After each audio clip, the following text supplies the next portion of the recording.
All right, so welcome back to another video. I've had a lot more time to think about what I want to do. I had mentioned World A versus World B in terms of the coronavirus. There's really two different worlds going forward. There's the world that I had planned for and the world that unfortunately we are in today. So there's some extra risks involved with my current strategy that I thought could be alleviated by studying a different kind of test, the CCIE wireless, which I am qualified to work towards. But unfortunately, the testing centers for the CCIE are all closed now, and there's really no indicator of when they will open back up again. The JNCIE test centers are still open. You do have to wear a face mask, but as far as I know, you can go in and take the test right now today. I don't know if that will be true going forward and how things will change in September when I need to take this. So, but with the CCIE wireless having a lot of really kind of specific esoteric subject matter that I have not had the same kind of experience in as I have in service provider. I worked at ISP for the last 5 years.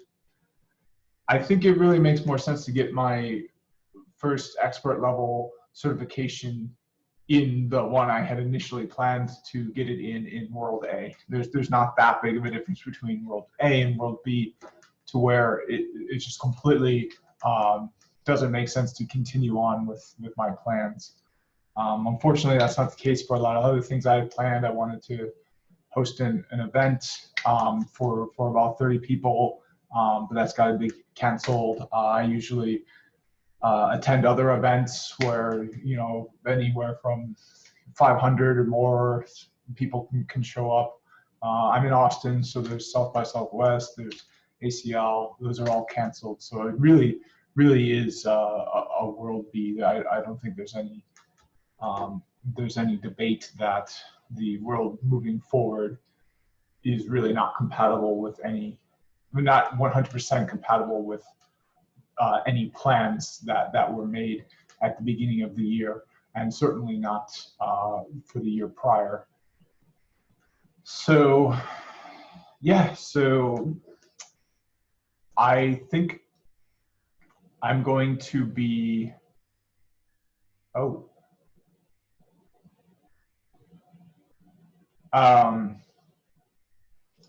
think I'm going to be continuing to work towards this exam, but it's going to be working towards the 961 version now instead of the 960. So I'm pretty much going to do a about face 180 degree, and I'm not going to be doing the same kind of progression as I had been before.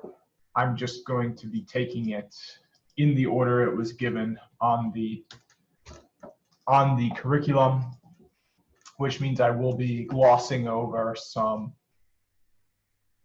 sections that I had already covered when I studied for exam 961. But conveniently, the order of the curriculum starts with two big topics that I had not covered yet before, and then it goes through BGP, which I can skim over.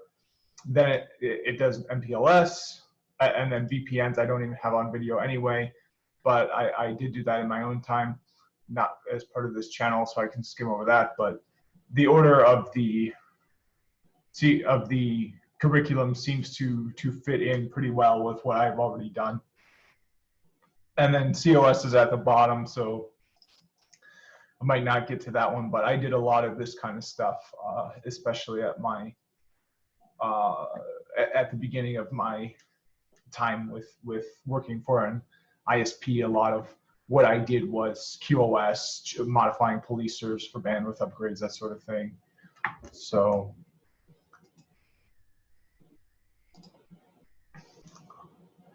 okay, so yeah, let's just dive right into it. So you can see I've got them all numbered so that they appear in the correct order. I've got notes of here's my time management network metrics that I did in a previous video to kind of figure out that I'm going a bit at a slow pace. Those are completely going to get blown out of the water now. I'm holed up for tests. So yeah, I'm pretty worried about my ability to pass this thing, but that's why I'm trying to be as efficient as I can and using my lunch breaks and at the very least an after work video as well. That puts me at about an hour and a half, 2 hours of study a day, which I think is plenty adequate. All right, so let's see here. Oh, this is the notes. So I gotta go back to, yep, to where I'm gonna start. Device infrastructure, and we're gonna start with system features. So the first is syslog. So another thing you'll notice is I haven't loaded up anything, but I think that's gonna be fine because I think a better way to do it instead of just loading things up is to just do the Google searches as part of this video series, because then you can see more like how I would kind of choose what is a good resource to use, what resource is suspect, and it will, I think, help somebody who's perhaps going for their JNCIE, kind of an earlier level cert, or even somebody who's going for the same level I am to kind of be able to enhance their autodidactical studying by pulling up freely available resources and knowing which ones to trust and which ones not to trust. So let's start by saying Juniper syslog. Oops, and it auto completes annoyingly. I don't like that. But so we'll start with the actual command on the Juniper. So syslog is a system command. So hierarchy level, you go to edit system, and you go into syslog, and you can see there's all kinds of options. So from here, I think the best thing to do is, look at the related documentation. So yeah, I think the best way to approach this is look at the related documentation, look at the command it belongs to, and then anything that was really good that helped me learn, I'm going to do a different file, and instead of saying configs, it's going to say notes, and then I will compile this document with the notes, resources, guides, anything I found that I think prepare me to take this test. I think this is a better way to do it than I was doing before. Looks like I do have an issue with my GNS VM. It looks like it's running out of space. Yeah. You can see. So let's see here. So here's hard disk 1, and we've got hard disk 2. So I wish there was a good way to see the. So I've got this value here, but I don't know what that value means. Here we go, resource consumption. I think this will be better.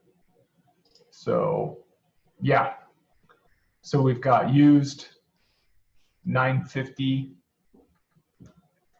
and then we can see, yeah, I am using far too much disk space, and unfortunately I do have another drive. I'm trying to add that to my server, but unfortunately I had a lot of trouble doing that. And then even worse, you need it's a Dell PowerEdge 610, so you need to put it in a special tray. It's called an R tray. So I have what's called a toaster, something I learned working at a data recovery company. And it's just a USB external. I'll even show it on the device or on this video. So I'll be back in a minute. I'll bring my toaster and I'll bring my R tray and I'll bring my disk, and I'll kind of explain my struggles in trying to add a new disk to my server. And if anyone can help me out in the comments, please do that. I would be very grateful. So I'll be back a little bit. I guess I'll just pause the video and then come back. All right, and I'm back. Oops, and I wasn't sharing my screen before, but before I do that, I'll just show the tricks of the trade I'm trying to use. So this is a screwdriver, but why do I need it? Because this is an R tray. So I have a disk here. It's a Samsung, and it's 500 gigabytes. So this is a lot of what I did when I worked at a data recovery. I took drives out of the device that failed in a laptop, a storage array, SAS, SAN, whatever it happened to be a part of. You'll find something like this in your DVR. If you have cable, it'll be a bigger one.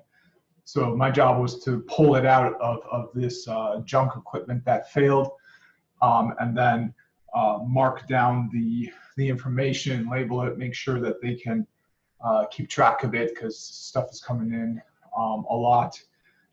So I really got used to looking at these labels on here.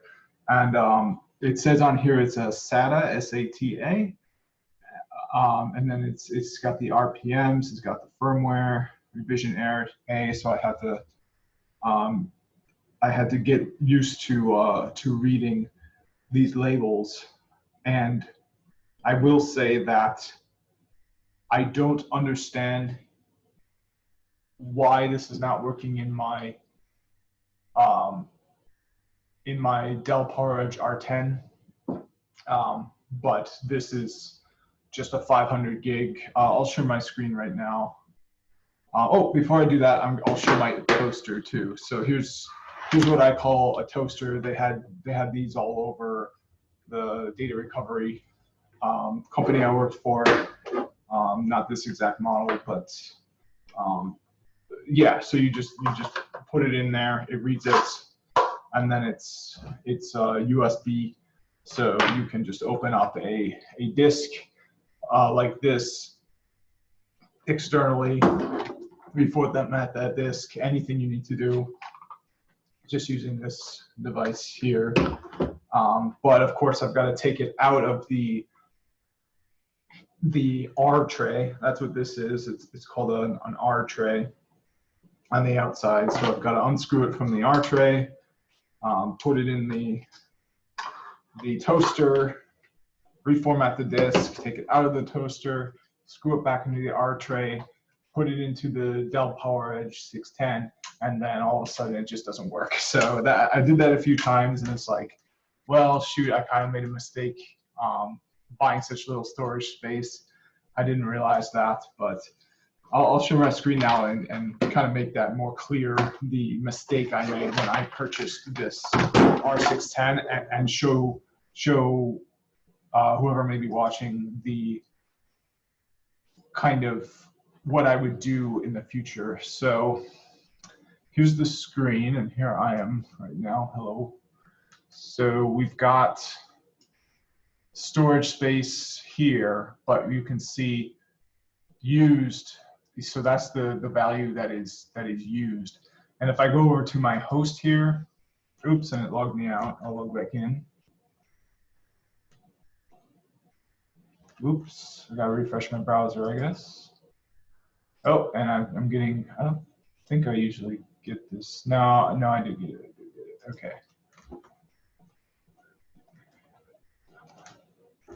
Okay, so I'm logging into my R610 server right now. Yep, and I'm gonna look at the specs on the host. So yeah, here we go. Really nice and clear and plain.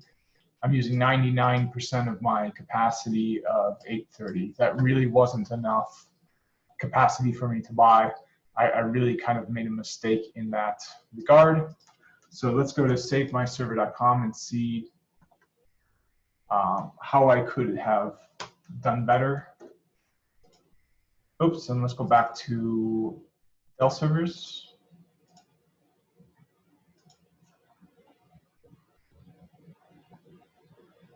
Okay, so That's an R420, but I got an R610, which I'm pretty happy with. It's just my own fault. I did not load it up properly the way I need to. One thing I think I probably could do, oh yeah, here's what I got here.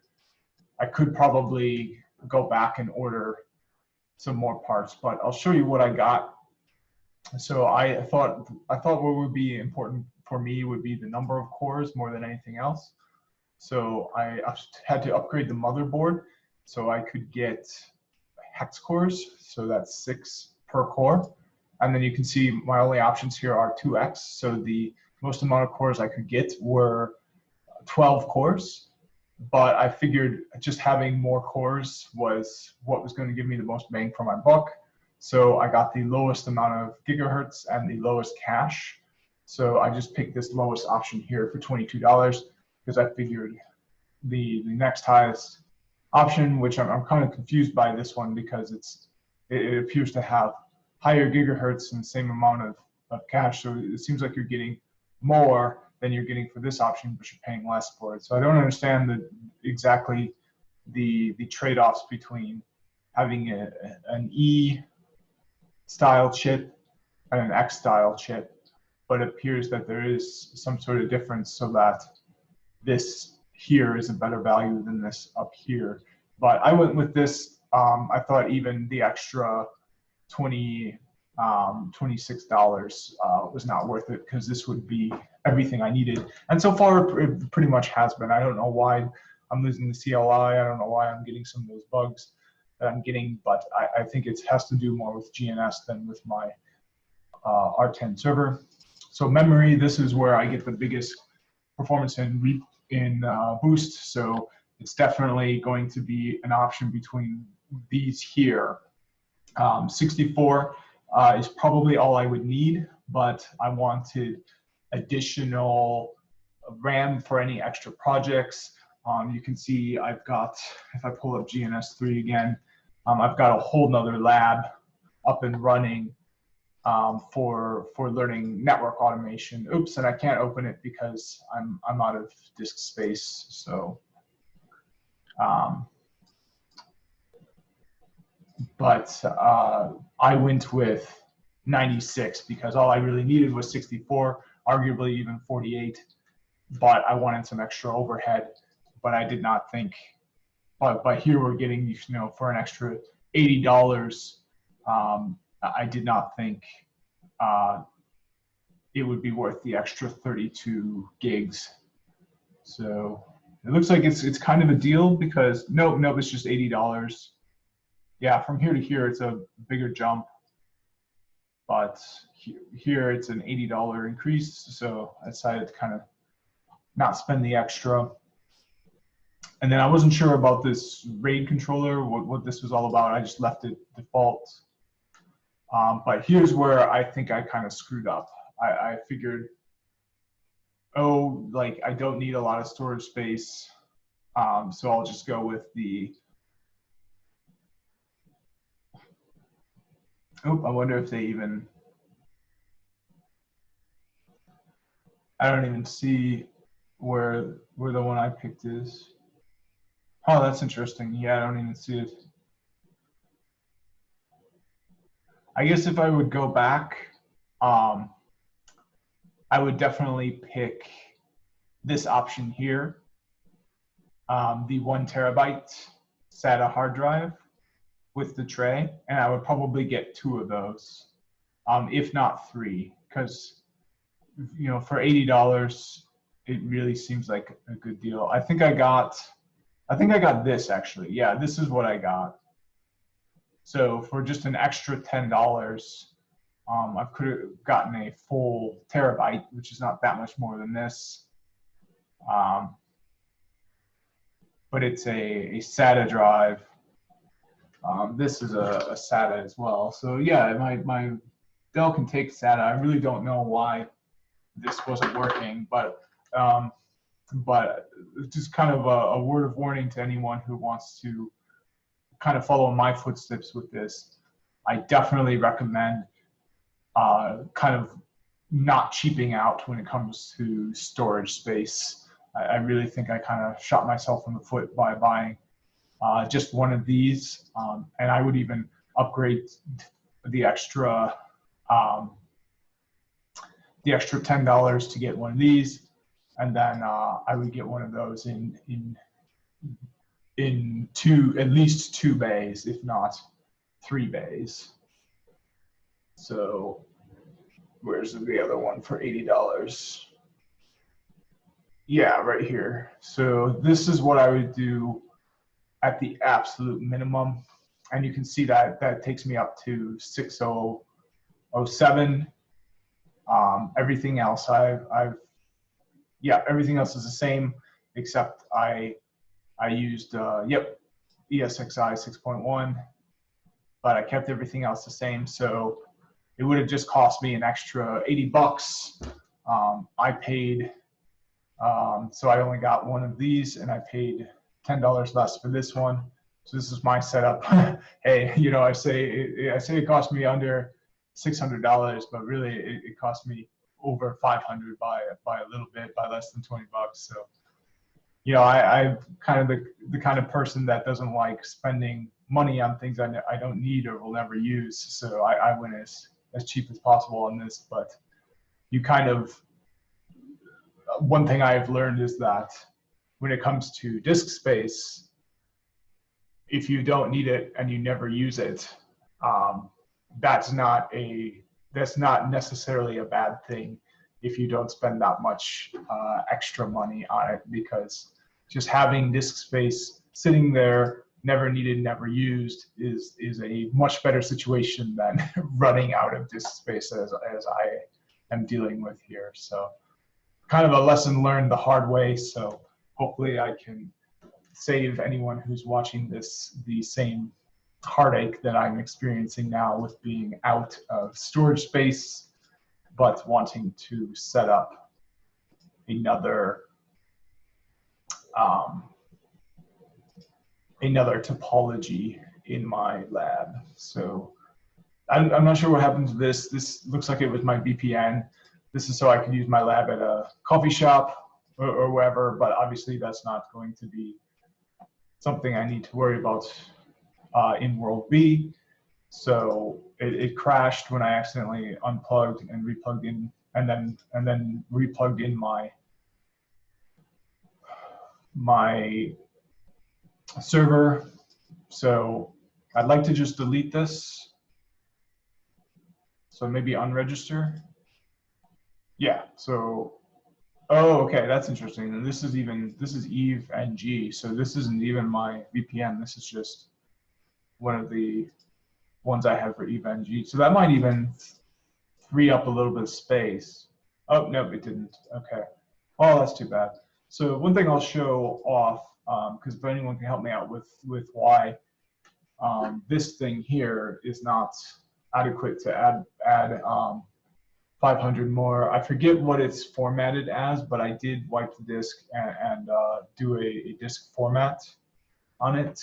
Let me see if I can figure out what this one is. So it's a model PCI. Yeah, so here's the partition system. So it's a VMFS partition system, or it's an EFI system, it looks like. I believe I did have the option for EFI. One thing I can do, of course, is I've got the toaster right here, so I can plug it in and I can demo that. Okay, so I'm out of ports, but I can unplug my mouse. Yep, and then I will plug this into power.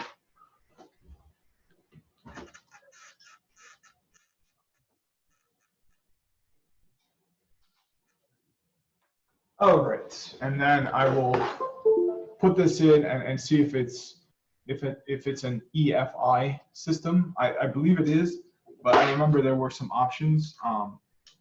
If those options are, unfortunately, I do have a bowl here, so hopefully I'm not making anyone cringe too hard. I will say that I am putting it in a bowl. so it's not going to roll on the carpet, and you won't be seeing me spend a precious 10-15 minutes of your time crawling around trying to find these screws after I drop them on the carpet. All right, but I'm going to see if this is an EFI system. I think it is, but definitely it is not currently working, so there definitely is some sort of issue, and I figure it is probably that.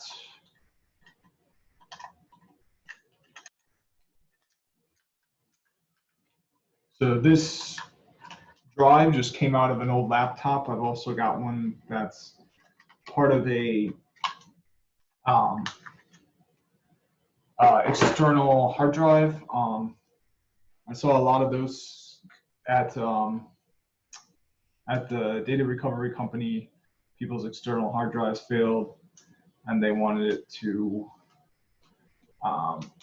get the data out of it. So we just crack them open with a tool, break them apart, take the this thing. This is the only thing that matters when it comes to recovering your data, because this is where your data is. And then we'll do whatever it takes to get that data back. At a place like where I worked, that will often mean cracking this open as well. But if you're just at home and you're thinking about doing that, I can tell you, you will not get very far. That is opening this thing is where you need a professional once you start getting inside this. But if you want to try to recover your own data and it's just your device has cracked down, this is like $30, so you can just break your device open, yank this out, put it in this toaster, and you can recover the data that way. But there's all sorts of things that can go wrong within the hard disk. One of the kind of more common things is called scoring, and that's when the read-write assembly actually scratches the disks. So, and when I say that's one of the more common things, what I mean is that's one of the more common things that makes it so that data cannot be recovered. But there's a lot of really cool, interesting innovations in the field that are actually even allowing things to be recovered when there is significant scoring on a disk. They have like a polishing machine that can, if the scoring is not completely crazy, it's just a little bit of a score, they can polish it so that they can read the difference between a 1 and 0, really, even if that difference is really, really fine, because the disk was scratched out due to the damage. So, I mean, I could probably even say where I worked. I don't know if I can or not, but it's well, let's look them up. So it's Gilware Data Recovery. I was an intern there when I was in networking school. So here's a free advertisement for them. Yeah, they didn't tell me to pull up their website or advertise or anything like that, but I'm happy to do that for them. They give me a really great internship in networking school that satisfied my internship requirement, and I thought obviously I'm talking about the experience I had there right now, so it was very valuable experience. They do really great work over there recovering data. I think they're the second biggest in the country. Drive Savers is really their only competition. So, so yeah, if anyone watching this is interested in data recovery or is more curious about the kinds of things I had worked with as an intern or gotten a sneak peek at behind the scenes as an intern, here's where you go, just gilware.com. This is the company that I did an internship for when I was in networking school, 2-year school. Yeah. All right, so now you'll see And unfortunately, I think this is a bit of a tangent, but I'm out of disk space on my server, so it's a bit of a necessary tangent because I'm either going to have to delete some projects or I'm going to have to add more disk space. So this is my effort to add more disk space, and I have undertaken this effort before, but it has not been fruitful, so I'm going to try it again. Now you see there's another disk that popped up here, disk D. You can see that the folder is empty. That's true. I reformatted the disk, I wiped out all the data, it is completely empty. But let's see what options there are available. So format. So let's see. So right now it's exFAT. We could also send it to NTFS, but I'm not sure which one it needs to be set to in order to be compatible with my server. So if anyone can help me out in the comments, great. If not, I will just keep looking into it. So I think a good Google search I can do, and I have done Google searches before. Okay, here we go. Nearline. Okay, so I do have a SATA drive, so that will be fine. Yeah, I don't necessarily recommend getting the max storage. You can get up to 12 terabytes, but don't make the mistake I made. In fact, that might even be a decent deal. It's just going to end up costing you a lot. Let's see here, 80 times 12. Yeah, that's going to be, expenses really add up when you start adding things on. And I think $960 is a bit extensive, is a bit extreme for storage. I think you're good enough with 180, even 140 for those two 900 gigabyte drives. But I think the storage I've got on mine is not nearly enough, and I do think doubling it would be adequate. But of course, you know, as much as you can, the more you add, the better you are. But that's going to cut into your bottom line. The less pay you're going to have to. That immediately takes away it kind of devalues your investment because you paid more into it than you're going to get back if you spend too much. All right, so let's search by the operating system. So this is ESXi 6.1.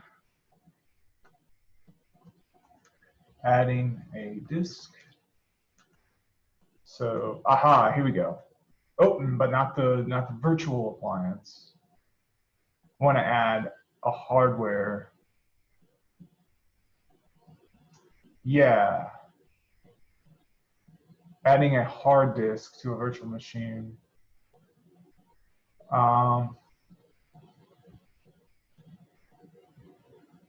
So, right, how do I add it?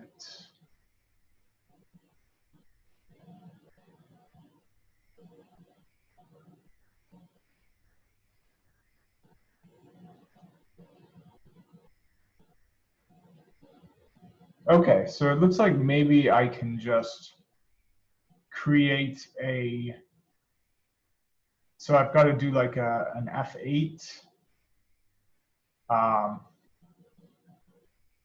Oh, okay, yeah, so create a logical drive. So, okay, I think I know how to do this actually. So let me, and I might need to use a console connection actually to my server. So that's not going to be able to show up on this video. But I think my disk, so right now it's formatted to exFAT. I'm not sure what the difference is. It looks like NTFS is default. Yeah. So exFAT is, let's see here. Oops. Yeah, here we go. So show me the output again, please. Yeah, there we go. So, okay. Well, let's see the Google search. Oops.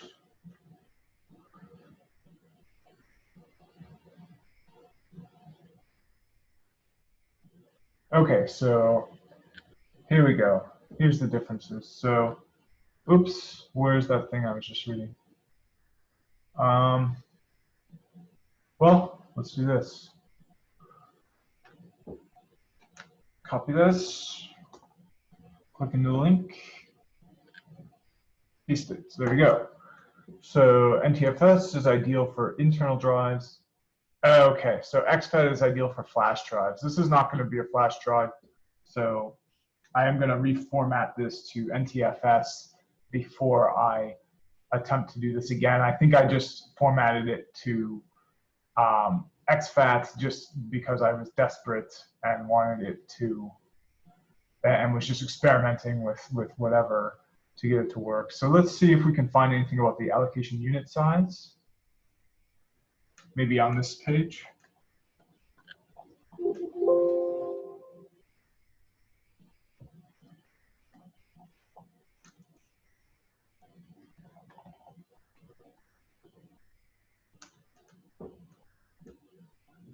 Yeah, so if you are a standard user by Microsoft definition, you should keep the defaults. If you have lots of small files, it's good to keep the allocation size small. Yeah, so I guess I'm not sure which kind of files I have.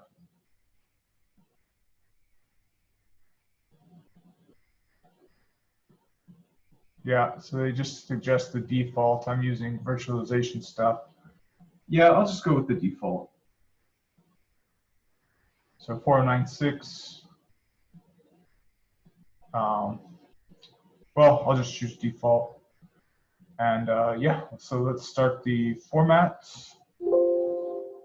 Yep, I mean, the disk is already erased, not a big deal. All right, so once that is done formatting, I will put that in the actual server. Fortunately, that won't be on video. I'll just pause and I'll go and put it in. It's really, I mean, I'll put it back in the R10 tray. But you might be able to hear the disk is really being taxed right now because it's being formatted, so it's really spinning up fast. You can hear it moving. So once it's done with that, which hopefully it's pretty quick, I'll just need to screw it back into this tray, and then I will need to pop it into the Dell R610, and then it looks like I'll need to reboot the Dell R610 and use some options there. Either that, or I will need to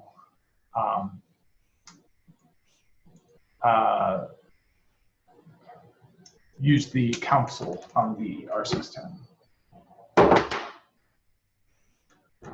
All right, but let's look at the R610 a little bit more closely.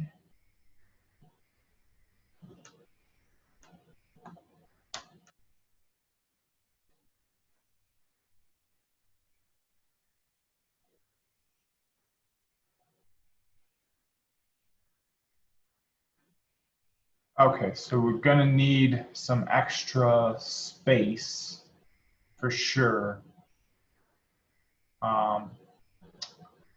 And I wonder if it's even gonna allow me to power this machine on. And you can see, yep, sure enough, this is the machine that's using all the space.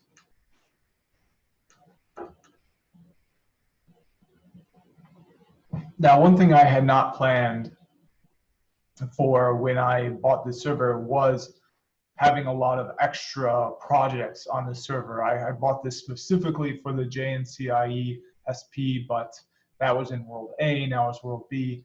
So I will need to use this for other kinds of projects. So in the world of the JNCIE-SP, I think 800 gigabytes of storage space is plenty, but where I'm doing network automation, pulling in show runs, storing it on a centralized Ubuntu server, clearly I will need more space for that. So it looks like I just can't even. So I've got to free up space somehow, but I don't know how I can do that without being able to access the machine.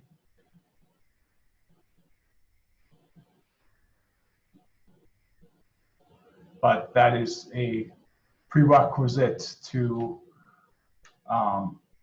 actually having the machine power up. So I will not be able to contact the machine unless I undo the changes I made to max out the storage. But I don't know how I can do that. So let's try powering it off.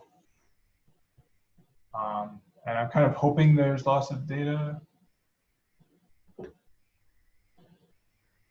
Okay, you can't even power it off when there's too much data on the machine. So I would like to get rid of some data. I just don't know how I can do that without going into GNS itself.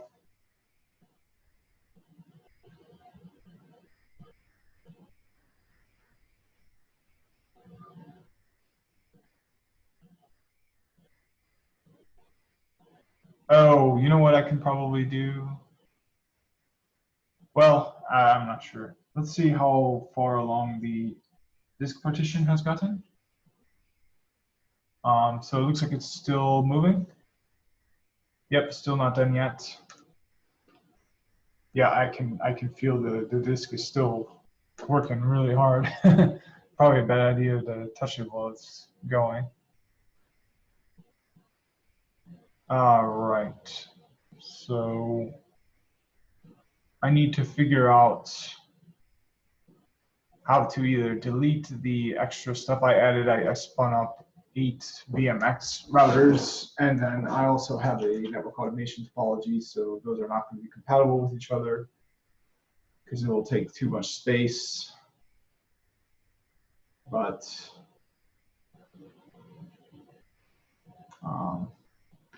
if I just bump this up to like 600,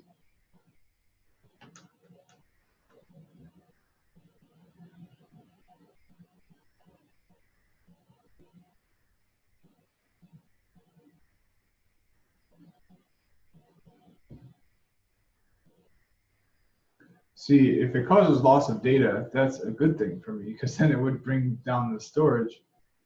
The problem I'm having is I didn't keep in mind that my storage capacity limits, and I went over that limit, and it caused really serious problems on my machine.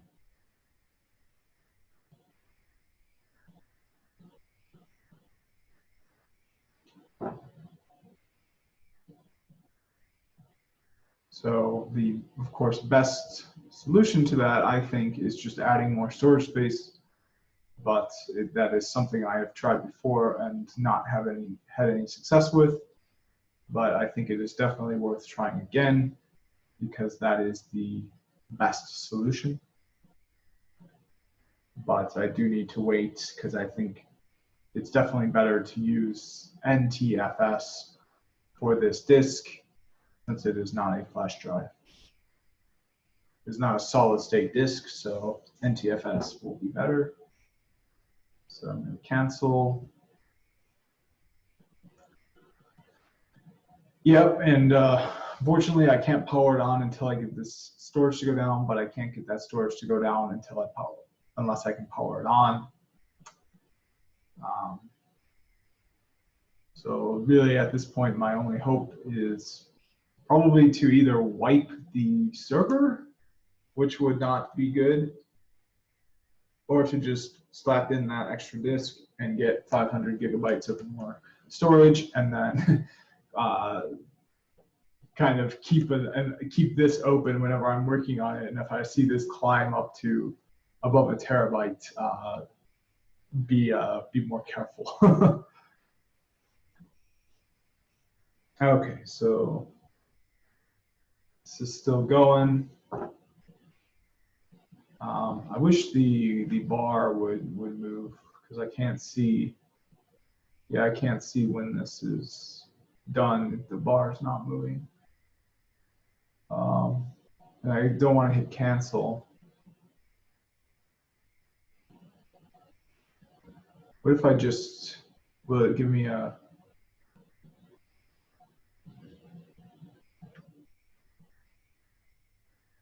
oh, yeah, that was probably a bad thing to do. Okay, good. This is what I wanted to see. So the format could not be interrupted. To attempt to quit formatting, quit retry, quit immediately, quit cancel. So I won't cancel. I just wanted some sort of confirmation that it was actually formatting, because this progress bar wasn't moving at all. But I got that by clicking on that. I got a nasty warning, which is what I wanted to get anyways. All right, so I think I'm gonna stop the video here, just because I've only got like 12 minutes. Yeah, unfortunately I had to take a tangent one, because I had to plan for World B, which consists of me taking a new kind of test, test 961, which would have happened in World A anyways. But the kind of real changes in World B is I've really got to kind of ask myself more, is this test worth my time? Is this test going to pay off for me? Is this test a good investment? That's in World B. That is a much more challenging question to answer. In World A, it's a pretty simple question. So where I came with that, the conclusion I came to is that, yeah, it is. I've got 5 years of experience in ISP. This is a professional. This is the utmost level of ISP test. So this would be kind of the capstone of those 5 years of experience. Really good kind of proof that I am a IT networking professional, and really have high-level skills when it comes to Juniper devices and really all kinds of devices, and have yeah, and especially when it comes to service providers. So that, I think, is a really good confirmation, and it shows that I have flexibility. I can adapt to different situations. The fact that the world exploded, and I was still able to go and pass this test, I think would really speak volumes to my character and to my abilities as a computer professional. So it's really going to be as beneficial in World B as it would be in World A. Would the CCIE wireless be more beneficial? I would say yes, because I, of course, don't want to get pigeonholed. Oh, he only knows ISP. That would be really bad. But it's just such an obviously kind of false or misguided assumption to make about somebody who's an expert in something, to say that because they're an expert in something, they have less of an understanding of other aspects of that thing.